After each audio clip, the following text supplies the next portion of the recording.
While the doctors were normally the stars of House, in Season 6, Episode 4, The Tyrant, James Earl Jones plays a one-off character that stole the episode and changed the course of the entire show. House had many actors make cameo appearances, and Jones played a character that was completely against type. Jones' character was President Dibala of an unnamed African country, who Dr. Alison Cameron, Jennifer Morrison, calls one of the most repressive dictators in the world. Dr. Robert Chase, Jesse Spencer, and Cameron are happily married and, while still part of the cast of House, they no longer work for House directly, but they are asked to help on Dibala's case. This causes Chase and Cameron a lot of ethical stress, because Dibala is accused of repressing an ethnic rebellion through genocide, and initially, Cameron finds treating him reprehensible but Chase finds it interesting.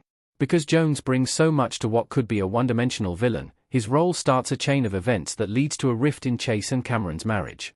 Why James Earl Jones' President Dibala is one of his most underrated roles. Jones uses every second of screen time to make Dibala threatening.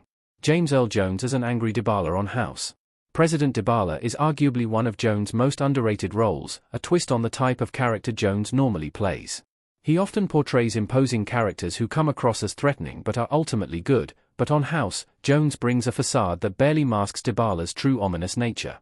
The natural gravitas Jones gives to Dibala makes it understandable why Chase could be persuaded by Dibala's dulcet tones with a soft African lilt, perhaps because Jones was only on one episode of House deep into the show's run. His role of Dibala is largely forgotten.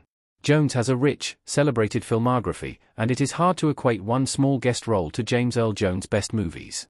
His role as Dibala is also underrated because it came at an interesting stage in his career where he was largely playing himself on television, on shows like Sesame Street, 2.5 Men, and The Big Bang Theory. While he was only in one episode of House, Jones makes the most of every second of screen time as Dibala. Even playing a physically weakened, bedridden man, Dibala still projects immense strength. Dibala is chillingly threatening when he grabs Cameron's arm and calmly tells her to act on her beliefs and kill him.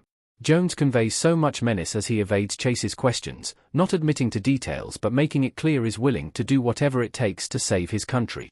While Jones does not get much screen time as Dibala in House, the character certainly left an impression on the show. Jones' House character sets in motion the events that lead to Chase and Cameron breaking up. Cameron becomes the first original House team member to leave the show.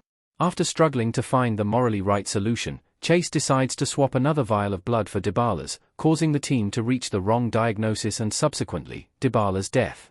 When Chase confesses to Cameron, the show's moral compassion, she blames House's influence over Chase more than Chase himself. In fact, it is not what Chase did but the fact that Chase does not regret killing Dibala is what Cameron cannot forgive. Cameron sees House as evil and Chase does not, and it took a case as polarizing as Dibala's for this to become a breaking point. Cameron leaves House in Season 6, divorcing Chase and becoming the first member of the original team to leave the show. Without a case as ethically complicated as Dibala's, Chase and Cameron might not have separated, Cameron might not have left the hospital, and Chase might not have rejoined House's team. While Cameron needs physical distance from House, her departure puts Chase on a path to becoming the next House. Jones' underrated performance as Dibala grounds the drama unfolding around him on House.